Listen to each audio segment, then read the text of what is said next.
1, 2, 3. ¿Está esto en marcha? Hola y bienvenidos al podcast de Ardilana. Un podcast dedicado a la lana, al punto y a todo lo que tenga que ver con las fibras. Soy Miren de Ardilana y podéis encontrarme en Instagram en @ardilanac o en mi página web ardilanac.com.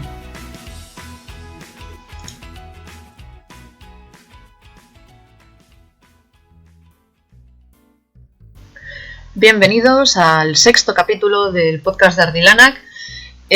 Aquí seguimos, al pie del cañón. Que sepáis que cada vez que me mandáis un mensaje diciéndome que os encanta el podcast me emocionáis. Que soy una persona bastante tímida y muchas veces no sé agradecerlo, pero que sepáis que me encanta.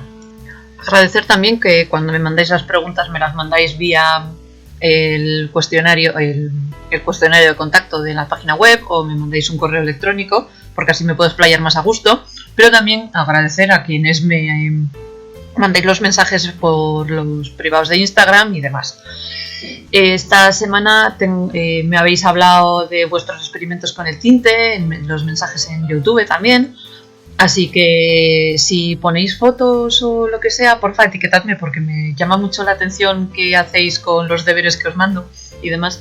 Y Úrsula, que sepas que tengo muchas ganas de ver lo que hagas con la Shalda y con toda esta investigación del textil asturiano que te has puesto a hacer. En otro orden de cosas, he estado muy poco activa porque de vez en cuando me suelen dar ataques de ermitañismo en los que me suelo encerrar en mí misma, me suelo poner a tejer y no suelo estar especialmente sociable. Y estas 2 últimas semanas, desde que publiqué el anterior podcast, he estado en uno de esos estados mentales de necesito estar medio sola.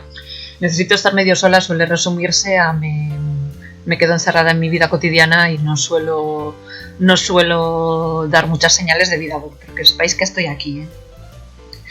He estado tejiendo. Estoy tejiendo una mantita para una amiga que va a ser mamá en junio y estoy tejiendo por libre, no estoy apuntando prácticamente nada y va a ser muy divertido tener que hacerle la retroingeniería a la manta para sacar el patrón, porque según ahora que la estoy casi terminando me están entrando ganas de sacarle el patrón, pero bueno, así aprenderé a escarmentar de una vez por todas.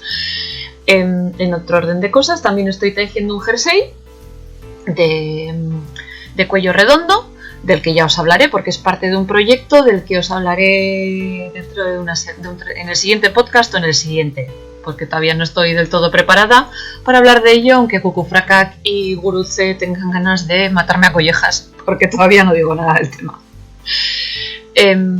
También contaros que si habéis visto lo poco que he intervenido en Instagram estas semanas ha sido precisamente con el tema del hilado a mano. Una explicación que di el domingo de por qué la lana hilada a mano es cara me ha empujado a hacer este podcast, que es bastante monotemático. O sea, si no os interesa el hilado, prácticamente os lo podéis saltar, porque en la sección de historia y técnica está mezclada. Os voy a hablar del hilado, son 20 minutos de speech de hilado, es un resumen de lo que suelo hacer cuando hago una demostración o cuando me llaman para una charla y demás. Pues lo que vais a escuchar hoy en el podcast es básicamente un resumen de eso. Os voy a hablar también de una de mis razas de ovejas favoritas, que se llama Cormo, y os voy a contar la leyenda de la hilandera de Deva. Para el siguiente podcast, en la de fibras probablemente me meta con otro tipo de animalito. En la parte de historia me voy a meter con la caza de brujas, porque también tuvo relación con lo textil. Es bastante probable que me meta con alguna técnica de punto. Y seguramente en la parte mitológica me voy a meter con la más obvia de todas, que son las moiras, de las que no os he hablado todavía.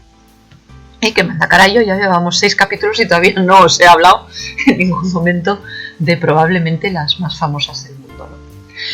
En la parte que os hablaba de lo caro que es la lana hilada a mano, me lleva a hacer una reflexión en esta introducción de las lanas caras versus las lanas baratas, la lana 100% oveja versus el acrílico, etcétera, etcétera, ¿no? En algún capítulo anterior también ya os he dicho que no todo el mundo ni no todas las prendas hay que tejerlas con lana cara. En mi casa, por ejemplo, los calcetines que más triunfan, los calcetines que pide mi marido, son de una lana que cuesta 2,5 euros cada madeja, y solo me hacen falta 2 para tejerle el par de calcetines. Son unas calcetines que puedo meter en la lavadora. O sea, realmente lo que necesito es un calcetín resistente, porque van a ser calcetines que va a usar a diario, etcétera, etcétera. No voy a hacerle unos calcetines con una lana teñida a mano por mí, este merino superwash con nylon que tengo yo para los calcetines, que es así muy especial, o el merino tencel que tengo que parece seda en los pies, porque sinceramente no lo necesita para eso. Mi marido necesita unos calcetines troteros. Si tú vas a hacerte un jersey que te lo vas a poner un montón, que te lo quieres poner un montón y lo quieres trotar mucho, pues probablemente no te interesa dejarte 90 euros en la lana para hacerte ese jersey y quieres algo que puedas meter tranquilamente en la lavadora sin estar en un ay, aunque lo hayas metido en el programa de ropa delicada. Y con la lana hilada a mano pasa lo mismo. No encargues suficiente lana para hacerte un jersey porque te va a salir el pan a precio caviar. Es imposible. O sea, yo, que estoy un poco loca y me hilo mi propia lana, pues sí, me podría coger, pegarme la pedaleada del siglo, ir y volver de París pedaleando y hacerme un jersey. Pero sinceramente yo normalmente todo lo que hilo lo utilizo para hacer chales muy finos, chales de encaje, chales de novia y ese tipo de prendas que son herencias. O sea, son cosas que pretendo dejar en herencia, no sé si a Martín o a alguien que estime que se merece tener una de esos chales hilados a mano, ¿no? Por eso muchas veces dices, ¿cómo pones precio a un ovillo? O sea, me preguntan, ¿no? Es que ¿cómo pones precio a un ovillo de lana hilada a mano? Sinceramente, cobro menos de 10 céntimos por cada metro hilado. Cada metro hilado tiene el trabajo detrás de cardarlo, peinarlo, teñirlo, hilarlo, plegarlo, fijarlo, etcétera, etcétera. O sea, no es algo que, aunque antiguamente todo Dios sabía hacerlo, ahora mismo es una habilidad casi extinta, que muy poca gente sabemos hacerlo, pero que podemos crear madejas que son únicas. Entonces, si tú a un joyero que te hace un anillo con un diamante no le regateas el precio, por favor, a una hilandera que tiene que meter sus horas pedaleando, no le regatees el precio. Yo no puedo dedicarle el 100% de mi tiempo de trabajo en el taller a la rueca. Yo doy clases, yo diseño patrones, yo tejo y además tengo que hacer el podcast. El podcast no se hace solo.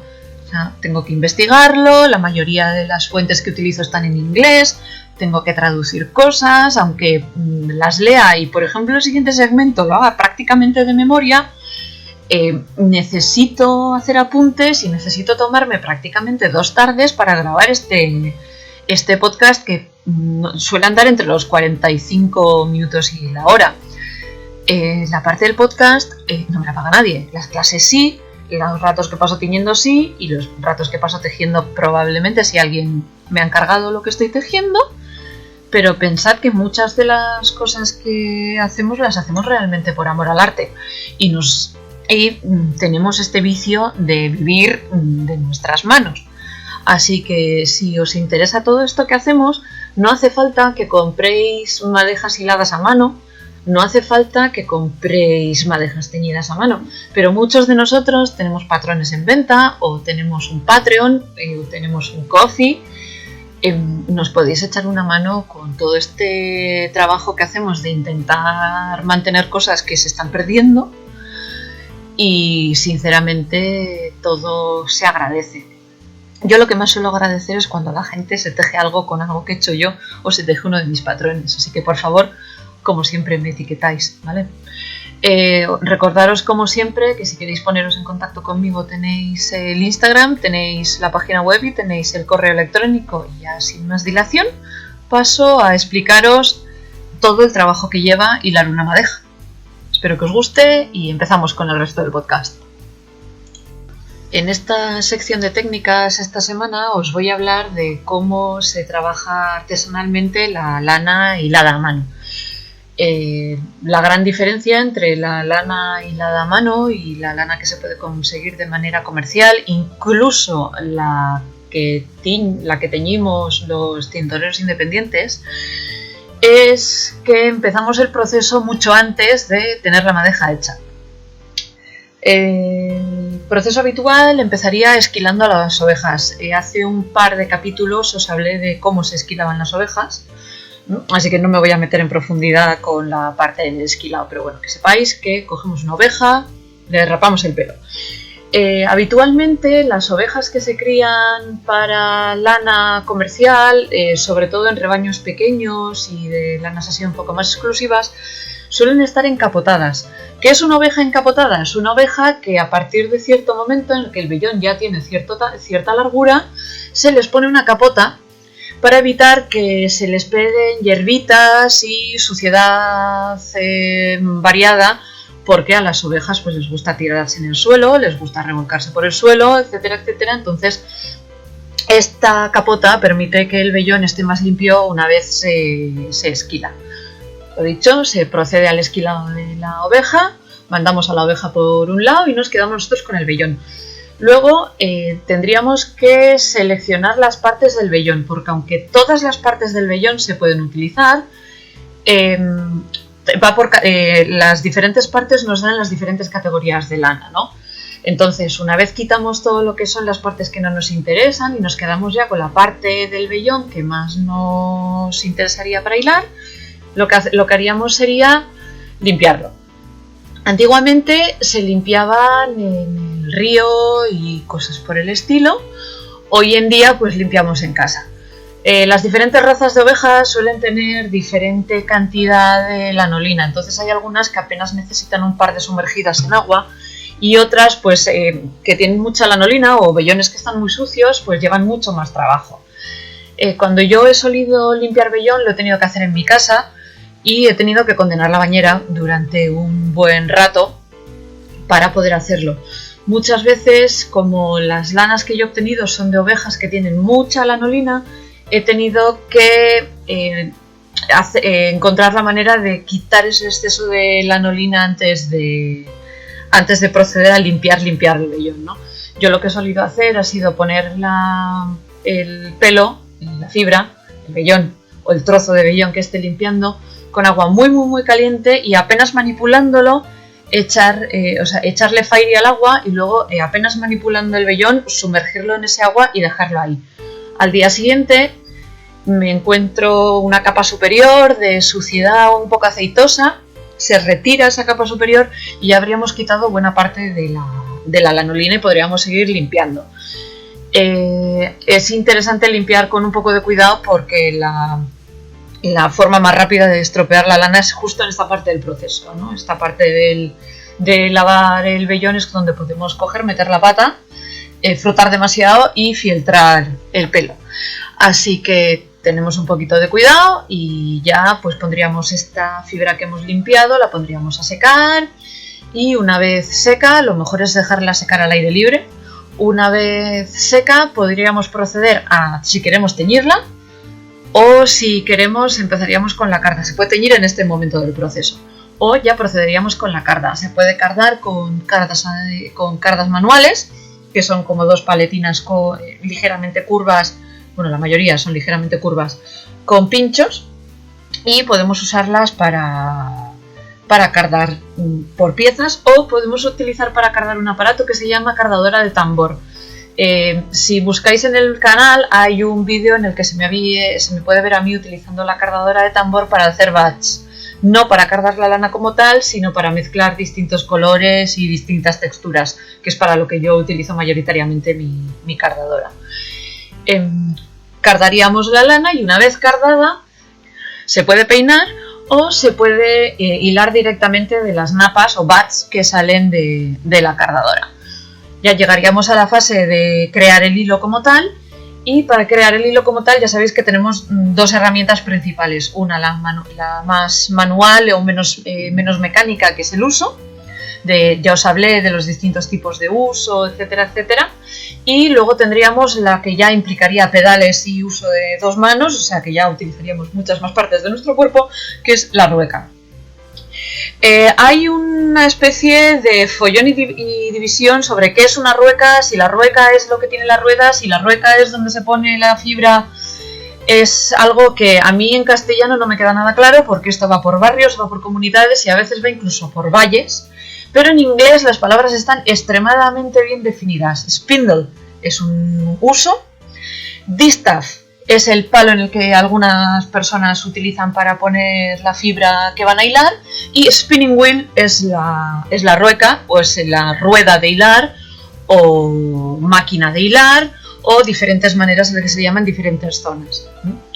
Yo tiendo a pensar en inglés porque soy autodidacta y la mayoría de lo que aprendí no aprendí con un maestro español, aprendí vía vídeos ingleses, americanos y australianos.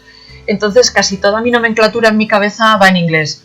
O sea, yo hablo de draft, hablo de draw, hablo de woolen, hablo de worsted y hablo de drive bands y hablo de ese tipo de palabras que son algo muy específico de la nomenclatura inglesa, de lo que es el manejo de estas máquinas para crear hilo. Las formas clásicas de la rueca son, si alguna vez os las imagináis, todos tenéis la imagen mental de la rueca que tiene la rueda en un lado y el cabezal hacia el lateral. Eso se llamaría una rueda de tipo sajón o Saxony en inglés. Y otras que tienen los pedales, la rueda y el cabezal en la misma línea vertical. Eso es un tipo de rueca que se llama rueca de torre. Yo, curiosamente, mis 3 ruecas con las que más trabajo son de torre, aunque tengo una reproducción de una rueca tibetana funcional que soy incapaz de utilizar porque por el estilo en el que hay que hilar con las ruecas tibetanas, que se parecen al tipo de rueca más antiguo que existe, que podríamos conocer como gran rueda o great wheel, que son ruecas que tienen una rueda muy grande, que hay que manejar con una mano, mientras el hilo se va trabajando solo con una mano. Es una técnica que se me hace muy complicada, no consigo descoordinar una mano de la otra lo suficiente como para poder manejarlas así. Yo estoy acostumbrada a hacer el draw, a hacer este hilo, utilizando mis 2 manos y dejando que la fibra entre directamente en el cabezal. La otra gran diferencia entre estas Great Wheel y las ruecas que tienen cabezal, como me estáis oyendo hablar, son que estas son mucho más antiguas y la parte en la que se recoge el hilo no es un cabezal con una bobina, sino que es un uso.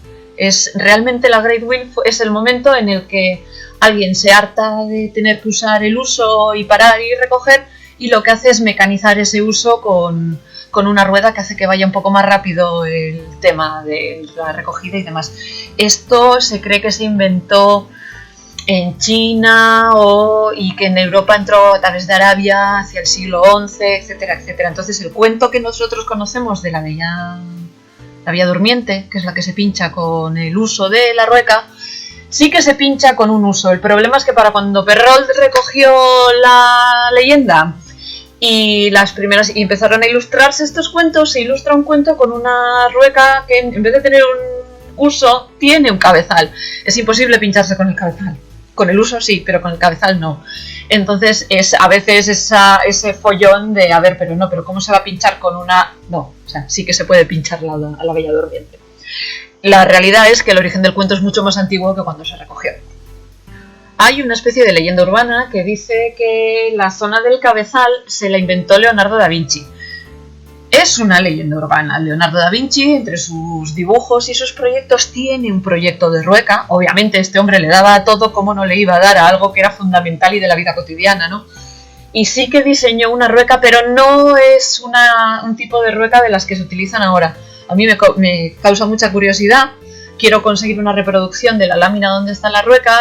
La estoy buscando, pero todavía no he conseguido encontrarla. El día que la encuentre, prometo enseñaros una foto.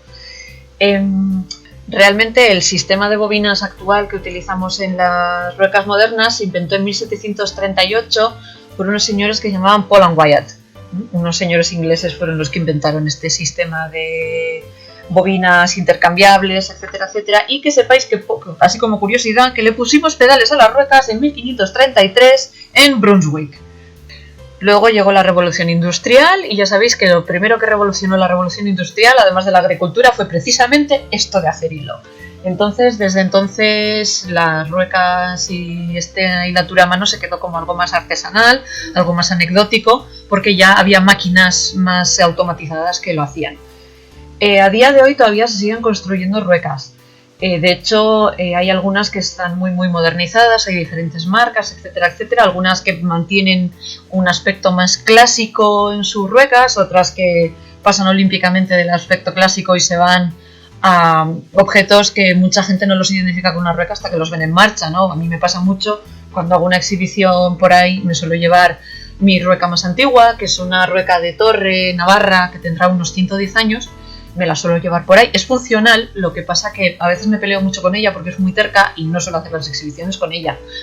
Otra, si queréis ver esta rueca antigua que os estoy diciendo en marcha, tenéis un vídeo en este mismo canal en el que me podéis ver hilando con mi rueca antigua. Y la mayoría de las exhibiciones las hago con una rueca que es plegable, que es una Spin-Illusion Queen Bee, que es como un transformer, o sea, se queda reducida al tamaño de una caja y luego yo la voy abriendo, le bajo los reposapiés y tal, y es la curiosidad de esta rueca es que en vez de utilizar el sistema de pedaleo normal, utiliza un sistema de oscilación, pero básicamente se consigue lo mismo, se consigue mover una rueda que mediante una drive band mueve el cabezal, que hace que el hilo se enrosque y el hilo entre en la bobina y de ahí pues ya tendríamos lo que se suele denominar un single o un cabo. Cuando nos oís hablar de un cabo, 2 cabos, 4 cabos, 3 cabos, cadenetas y demás, son distintas formas de hilado. La forma básica del hilo en la rueca es a un cabo. Es cuando tienes solo un solo hilo que está formado por las fibras que hayas utilizado para crearlo. Después de hacer eso, lo que puedes hacer es plegar. Plegarlo es cuando juntamos 2 hilos o cuando utilizamos una técnica mediante la cual con uno conseguimos hacer más. Me explico. Podemos plegar el hilo teniendo 2 bobinas llenas de cada una con un single y creamos uno que tiene 2 singles. Si creásemos 2 bobinas de 2 singles podríamos hacer una de 4. Si tenemos 3 bobinas haríamos una de 3. Hay una manera de crear un hilo que parece que es de 3 cabos, que es un tipo de plegado que es un plegado en cadeneta, que también si queréis hay vídeo de esto en el canal por si queréis ver cómo funciona. Yo os voy mandando al resto de vídeos del canal. De hecho, si veis el resto de vídeos del canal que no pertenecen al podcast en YouTube, podéis ver pues distintos aspectos de mi vida como artesana, ¿no? Algunas exhibiciones que hago por ahí, etcétera, etcétera, por si os interesa mucho. Una vez tenemos este hilo hecho, ya sea de un solo cabo o lo hayamos plegado en varios cabos, esto del plegado, si alguna vez lo veis en inglés, aparece como ply, P-L-Y. Los ingleses, de hecho, el sistema de calibres de la lana, antes de empezar a utilizar el fingering, el worsted, el aran y todas estas cosas, utilizaban 2 ply, 4 ply, 6 ply, 8 ply, etcétera, etcétera. Si alguna vez os encontráis un texto un poco antiguo, pues os puede aparecer que os pide una lana que sea 4 ply. Y dices, ¿y qué es esto de 4 ply? Pues creo recordar que es la worsted. Creo, no me toméis esto. El día que me meta a explicaros los calibres de la lana, ya os explicaré todo esto en profundidad. Hoy vamos a pasar un poco por encima. Así que ya tendríamos hecho el hilo, entonces lo tenemos que pasar a una devanadora. Yo normalmente dejo el hilo descansar un par de días en la bobina, una vez está terminado, para que se asiente un poco la torsión. Una vez han pasado ese par de días, lo puedo pasar por una devanadora que tengo más grande, o normalmente lo que suelo hacer es coger el primer nidinodi que encuentre libre de todos los que tengo. Un nidinodi es como una especie de devanadora manual, es como una doble T, ¿no?, en la que podemos enrollar el hilo haciendo una madeja de estas alargadas, un círculo muy grande. Normalmente las que yo manejo suelen ser de circunferencias de 1,5 metros o así, que también me permiten saber cuántos metros he hilado de esa madeja.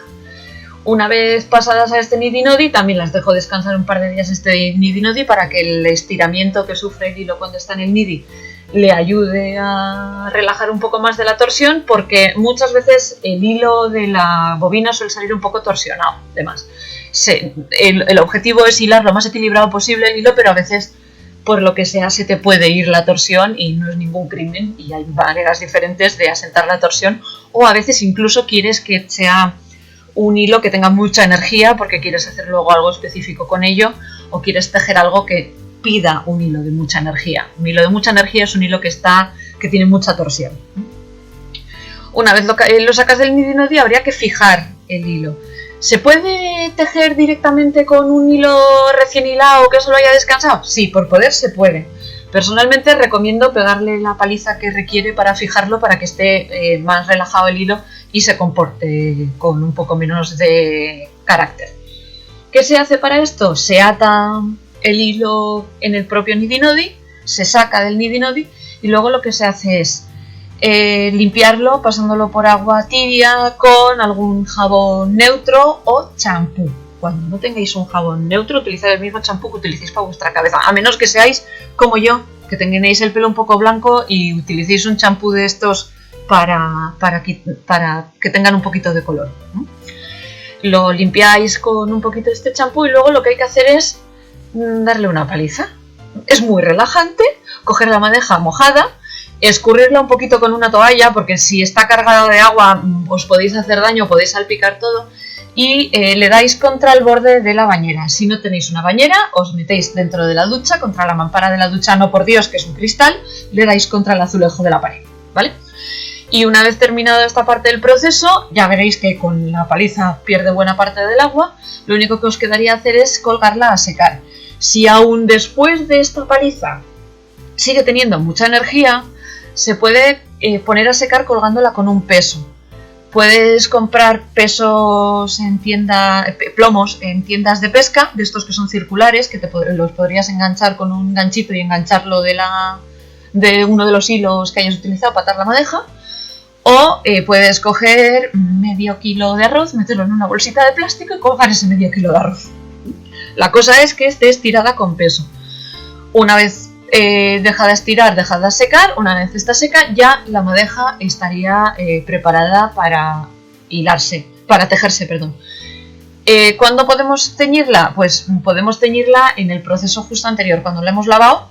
Pues antes de lavarla, incluso en vez de lavarla, podemos teñirla y repetir lo de la paliza para fijarla y colgarla, o simplemente podemos reservarla sin teñir para teñirla más adelante, la dejamos seca y luego cuando queramos pues ya la teñimos. Incluso los que me conocéis sabéis que a mí me gusta teñir una vez tejido, que es muy divertido teñir una vez tejido, es un poco suicida, pone un poco de los nervios, pero pueden dar resultados muy interesantes. Toda esta charla, estos casi 18 minutos de explicación de cuánto se tarda en hacer una madeja, porque hacer una madeja lleva días, es porque necesito que seáis conscientes o que quede lo más claro posible el trabajo que hay detrás de una madeja hilada a mano, de una madeja total y absolutamente artesanal. Hoy en día muchos hilanderos no necesitamos hacer todo el paso previo del esquilado, lavado, escarmenado, etcétera, etcétera.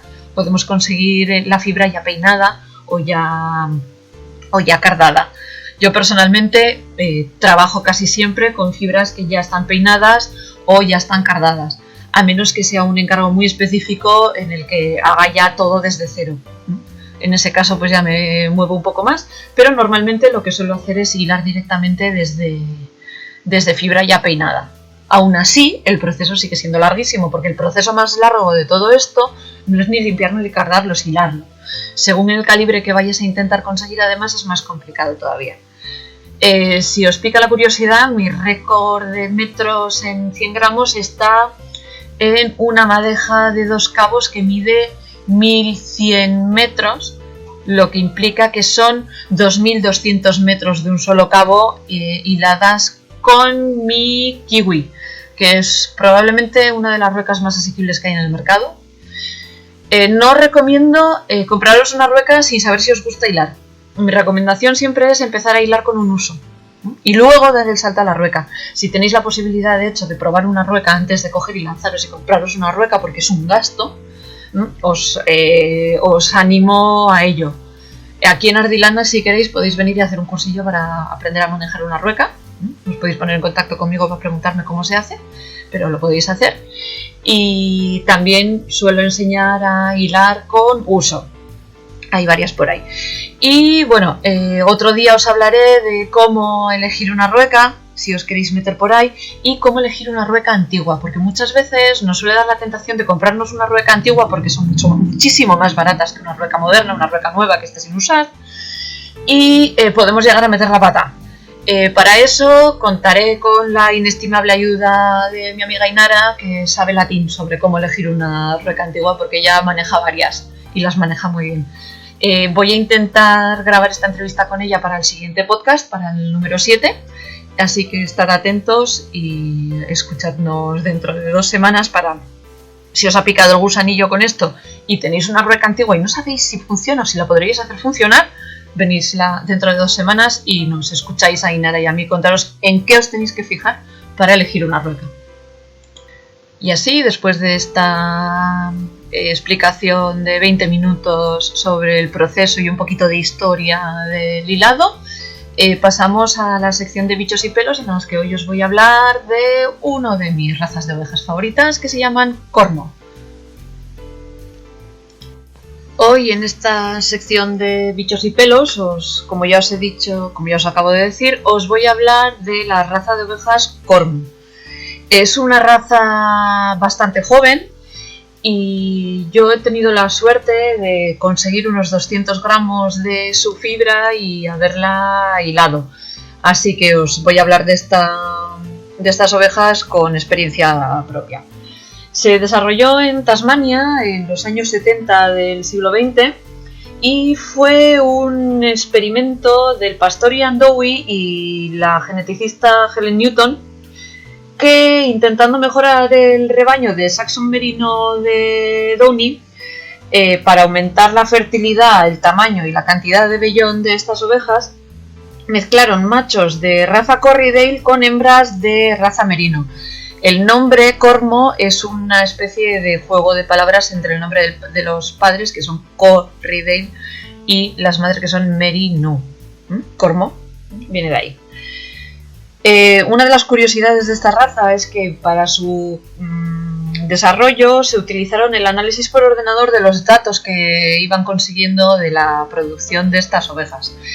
Es un acercamiento muy raro en la época, pues estamos hablando de los 70, así que imaginad cómo eran los ordenadores en aquella época, y también porque es una raza que se ha desarrollado de una manera, con un análisis tan científico, que han conseguido un tipo de fibra y un tipo de vellón en estas ovejas muy, muy, muy consistente, y es una de las características por las que son famosas estas ovejas, ¿no? Que sus vellones son siempre muy estables y muy consistentes en cada individuo.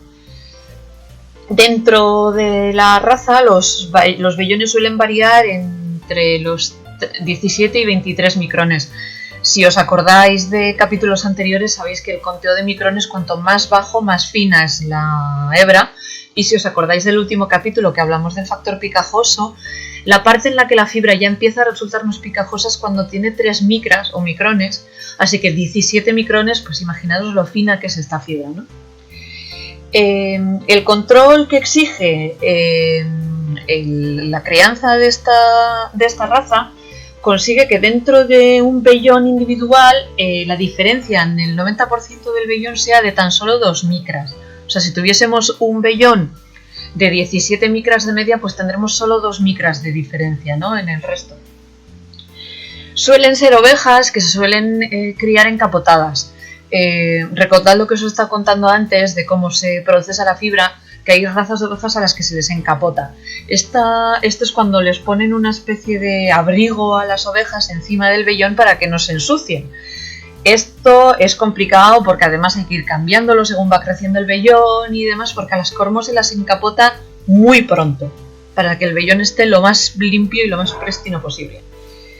Tiene una ondulación muy definida en el pelo, que hace que tenga una de las mejores elasticidades en cuanto a razas de ovejas, y al hilarlo da una sensación muy esponjosa en la mano, pero tiene el suficiente cuerpo como para mantener el dibujo cuando lo tejes de manera muy clara, ¿no? Si tejiéramos un lace con el cormo el dibujo quedaría muy bien definido y las trenzas, los ochos, también suelen quedar muy bien definidos con la lana cuya base es el cormo y fieltra moderadamente bien.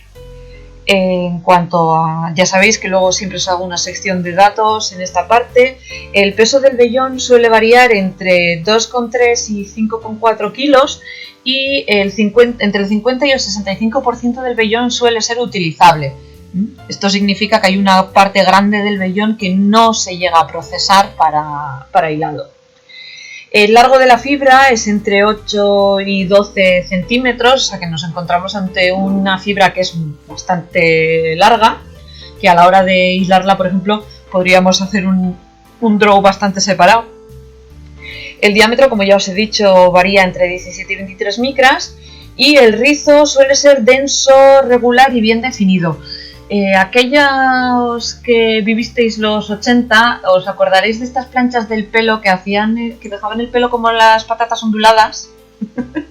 Pues las cormo han heredado esta característica de sus madres merinas, ¿no? Tienen una ondulación muy, muy apretadita en el rizo.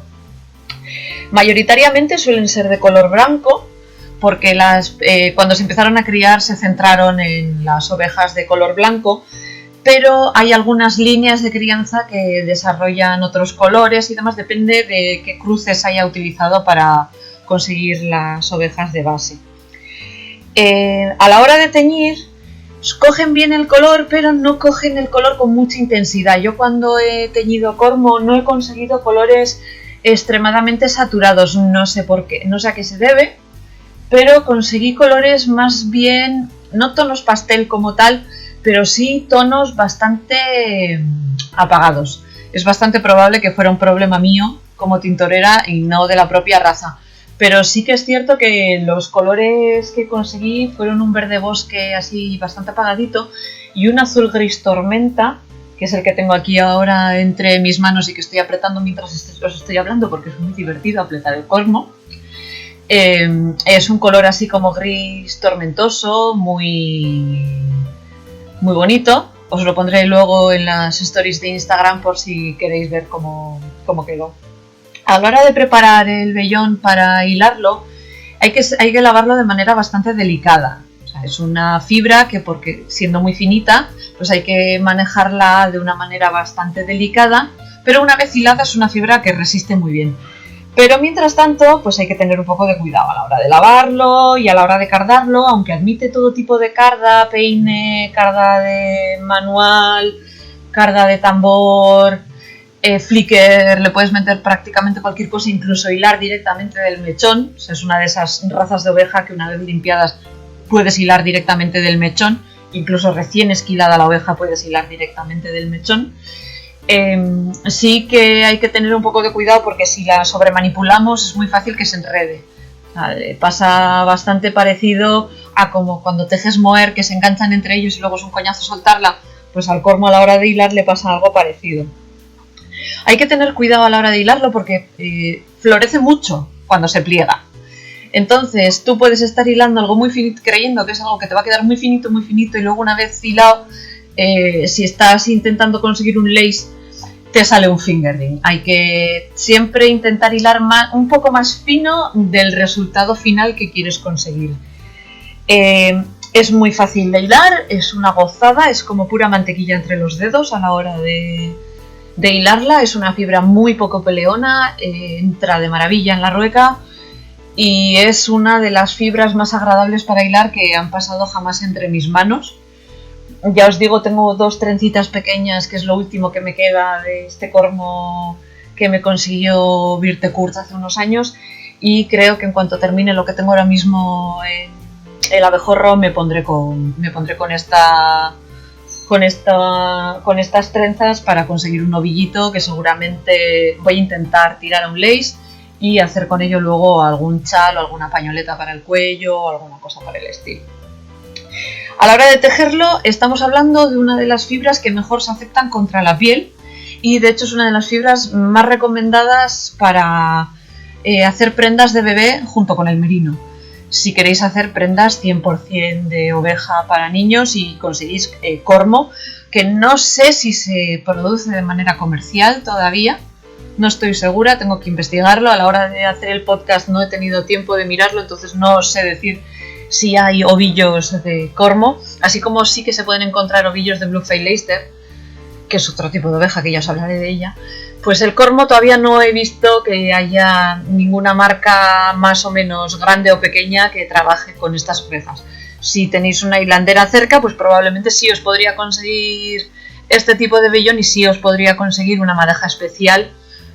Considero que esta es una de esas fibras que, como os decía en la introducción, ¿no?, para hacer una prenda que vaya a durar mucho tiempo y una prenda de tipo prendas de herencia o heirloom, que le dicen los ingleses. Así que, resumiendo, hablamos de unas ovejas que tienen un vellón muy suave, de una fibra muy larga, muy consistente y que consigues una de las lanas más finas y más suaves y más agradables que hay ahora mismo en el mundo. Opinión personal, os invito a probarla si algún día tenéis posibilidad de conseguir cormo. Y ya terminando con esta sección de bichos y pelos, la semana que viene saldremos de las ovejas, no voy a hablar de ovejas en la siguiente, y os hablaré de...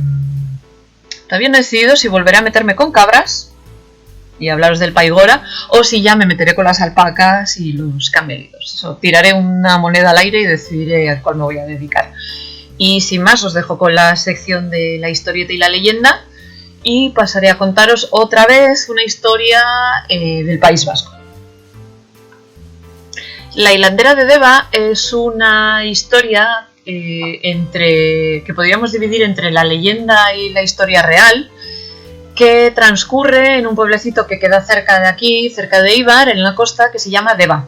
Deva está en la desembocadura del río del mismo nombre y aquí en Guipúzcoa escribimos el nombre del río y del pueblo con B. Deva con V está por allí entre Cantabria y Asturias, aquí es Deva con B. El Deva es un río, ya sabéis, si habéis visto alguna vez la disposición geográfica de Guipúzcoa, ya sabéis que somos varios valles, cada uno con su río. El Deva es el que está más cerca de Vizcaya y es un valle que dividimos en dos. Deva está en el Bajo Deva, nunca mejor dicho, y es la comarca a la que pertenece mi pueblo, Eibar. Soltada toda esta parrafada, Deva, como ya os he dicho, es un pueblo costero con el que tengo ciertos lazos porque mi marido trabaja allí. Es un pueblo muy bonito, si alguna vez podéis ir a visitarlo, tenéis un recorrido muy interesante por el monte que se hace entre Deva y Zumaya, podéis visitar el Flish.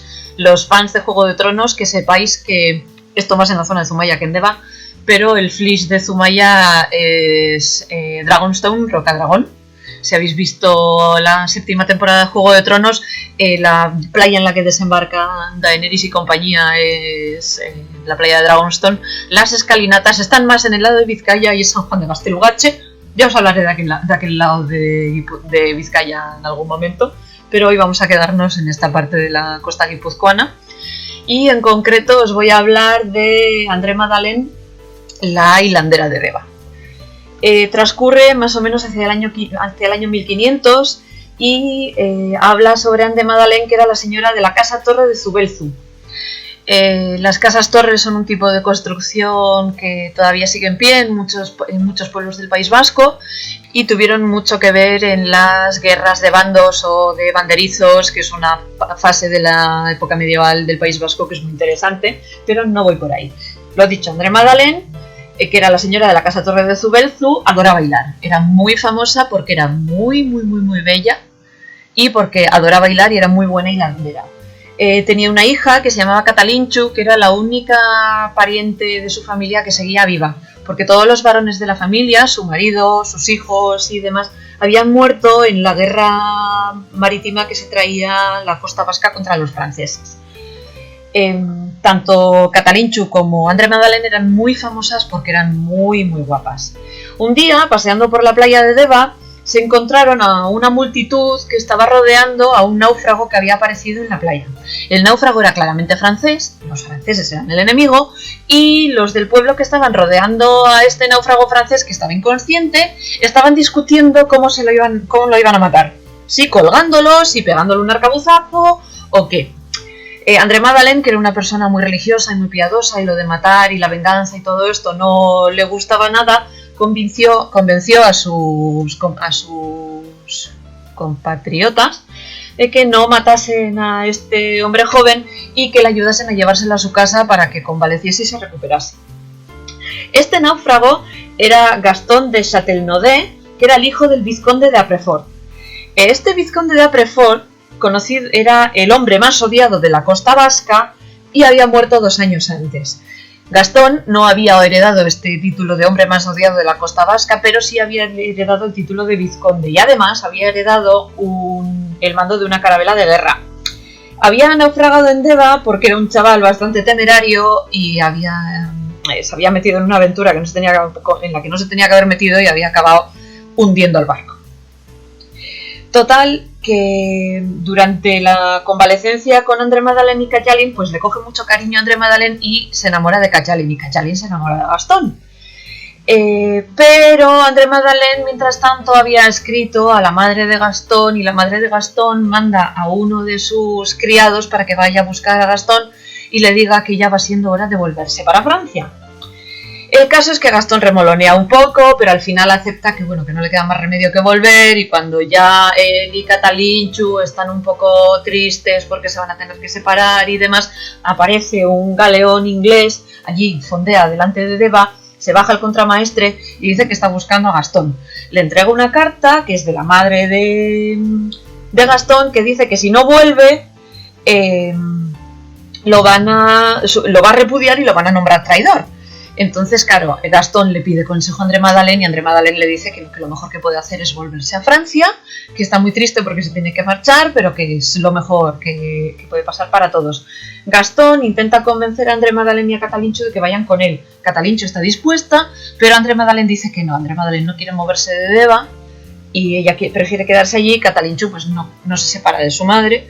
Gastón se va con el contramaestre inglés, en la nave inglesa, y Catalinchu y André Madeleine se quedan en Deva. Catalinchu cae enferma de amor. Ya sabéis cómo son estos jóvenes que se enamoran todos y luego pues tienen males de amores. Esto es como Romeo y Julieta. Ya sabéis para dónde va todo esto. Y Catalinchu se pone muy enferma, pero con los cuidados de su madre va recuperando, y cuando ya Catalinchu parece que está frágil pero recuperada, vuelve a aparecer el navío inglés, vuelve a aparecer el contramaestre de Marras. El contramaestre de Marras aparece en la casa de Torre de los Zubelzu y les da la malísima noticia que Gastón ha muerto en una batalla. Catalinchu cae fulminantemente enferma otra vez y en 4 días muere. André Madeleine se vuelve loca de dolor, no quiere dejar que se lleven el cuerpo de Catalinchu para enterrarla en la capilla familiar, y al final es su confesor el que consigue convencerla de que deje que se lleven a Catalinchu y la entierren, etcétera, etcétera. Y André Madeleine pasa el resto de su vida entregada al cuidado de los enfermos y la ayuda a los pobres, a hilar y a rezar en la tumba de su hija. Lo único que le consolaba a esta mujer era hilar y rezar en la tumba de Catalinchu. Años más tarde, los pocos familiares que le quedaban se la encuentran muerta en la capilla y la entierran en la capilla, y al lado de su tumba colocan su rueca. Esta capilla todavía es visitable en la iglesia parroquial de Deva, y si alguna vez vais de visita, pues os recomiendo entrar en la parroquia, y si podéis, aparte de ver esta capilla, id a ver el claustro, porque es uno de los claustros más bonitos que he visto en mi vida. Es una preciosidad de iglesia. Tiene un pórtico precioso, pero el claustro es una maravilla. Si alguna vez pasáis por Deva, además de iros a la playa o a pegaros este paseo que os he dicho hasta Zumaya por el Flix, os recomiendo muchísimo ver esta iglesia y daros un paseíto por Deva. Y sin más, aquí terminamos este capítulo del podcast. Encantada que me hayáis escuchado en este 6º capítulo y nos vemos en el 7º. ¡Agur! Recordad que podéis encontrar el podcast de Ardilana en iVoox y en iTunes. Y podéis poneros en contacto con nosotros en nuestro blog, en nuestro Instagram y en nuestro Facebook. La música que escucháis de fondo en el podcast está sacada de freemusicarchive.org. Y podéis encontrar las referencias de patrones y libros en nuestro blog. Y este podcast está registrado bajo licencia Creative Commons de 2019.